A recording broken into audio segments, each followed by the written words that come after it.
اچھا کچھ لوگ یہ بھی سمجھتے ہیں کہ وہ قبر بڑی اندھیری ہے. بالکل ہے جی، بڑی گھٹن ہے، کوئی شک نہیں. لیکن قبر کی دو حالتیں ہیں نا. نبی کریم علیہ السلام نے فرمایا قبر دوزخ کے گڑھوں میں سے ایک گھڑا ہے. اب مجھے اگر یہاں آنا تھا تو یہ تو نہیں ہو سکتا نا میں اسلام آباد والی سڑک پہ چڑھ جاؤں یا لاہور والے روڈ پہ چڑھ جاؤں. یہاں آنا ہے تو پھر مجھے سڑک بھی. کسی کے اعمال کے بارے میں تو انسان کو شک ہوتا ہے کہ اچھے ہیں کہ برے ہیں، تو اپنے بارے میں تو پک ہوتا ہے نا. لیکن جس پر شک ہوتا ہے اس پر ہم تبصرے کرتے رہتے ہیں، اور جس کا پک ہوتا ہے اس پر توجہ نہیں دیتے. میرے بھائی یاد رکھیے گا، اگر کسی نے اپنے اعمال اس طرح کے کیے ہیں کہ قبر کو دوزخ کا گڑھا بنا رہا ہے تو پھر اسے پتہ ہے. ورنہ قبر صرف دوزخ کا گڑھا نہیں. نبی پاک نے مومن کی قبر کا حال بیان کیا ہے. فرمایا یہ جو مومن کی قبر ہوتی ہے نا، یہ گڑھا نہیں، مومن کی قبر باغ ہے. ایک منٹ کے لیے صرف یہ موبائلوں والے دوست بھی ذرا میری طرف دیکھیں. ایک منٹ کے لیے آپ سوچیں کہ مرنے کے بعد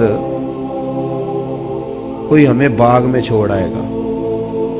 باغ، اور باغ کون سا؟ کسی مالی کا سجایا ہوا نہیں. روضۃ من ریاض الجنہ. حضور فرماتے ہیں جنت کے باغوں میں سے باغ.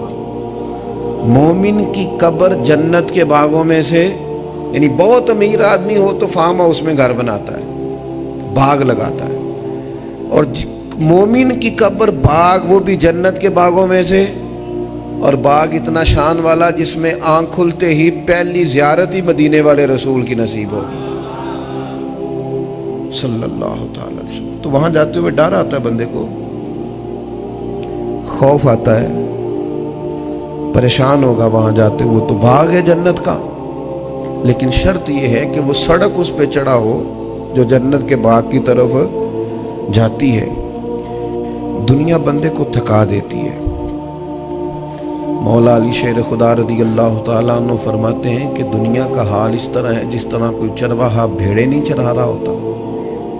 یہ دیکھیں علم و حکمت کے بادشاہ کی بات. فرماتے ہیں چرواہا بکریاں اور بھیڑیں چراتا ہے تو ادھر کی بیچارہ ہانک کے لاتا ہے تو ادھر والی ناراض ہو جاتی ہے، نکل جاتی، اور ادھر والی کو ٹھیک کرتا ہے تو ادھر والی. یہ دنیا کا حال ہے. کچھ لوگوں کو بندہ راضی کرتا ہے تو کچھ بگڑ جاتے ہیں، کچھ معاملات بندہ ٹھیک کرتا ہے تو کچھ معاملات خراب ہو جاتے ہیں. تو لوگوں نے حضرت مولا کائنات کی خدمت میں عرض کیا پھر آپ بتائیں کریں کیا؟ تو آپ نے فرمایا ہر وقت لوگوں کو راضی کرنا چھوڑ دیں، تو رب کریم کو راضی کر. ان الذین آمنوا وعملوا الصالحات سیجعل لهم الرحمن ودا.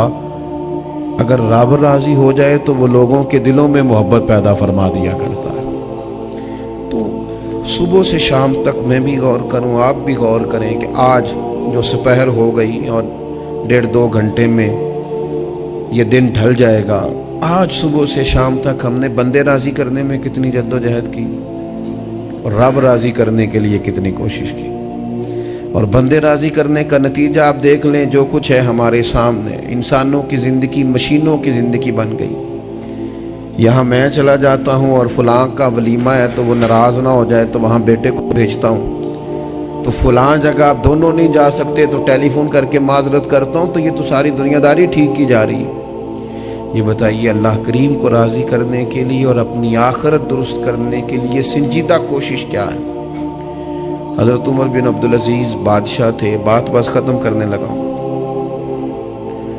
صبح جب تشریف لاتے تھے، اور پھر یہ بھی بات نہیں کہ آپ سارا کچھ چھوڑ کے مسجد ہی بیٹھ جائیں تو اسی کا مطلب رب کو راضی کرنا ہے. آپ جو کر رہے ہیں وہ دیانتداری سے کریں، اخلاص سے کریں.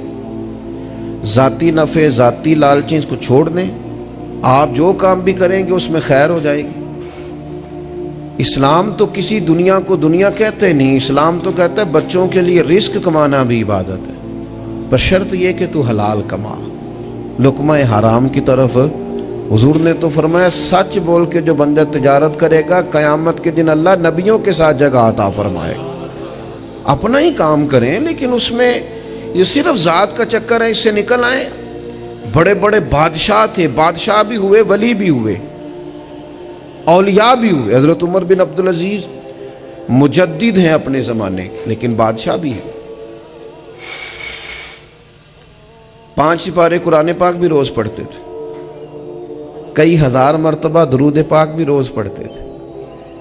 اور یہ وہ بادشاہ تھے جس گلی سے گزرتے تھے لوگ فوراً ہاتھ اٹھا کے دعا کرتے تھے، یا اللہ ہمارے امیر کو لمبی عمر عطا فرمانا۔ صبح صبح تشریف لائے تو کچھ چیزیں یاد نہیں رہتی تھی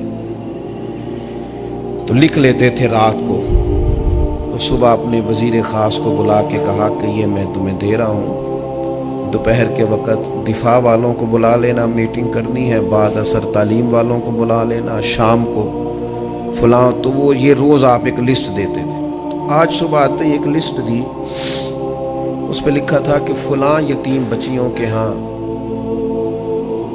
ماہانہ راشن پہنچانے کا آج دن ہے، وہاں پہنچانا ہے۔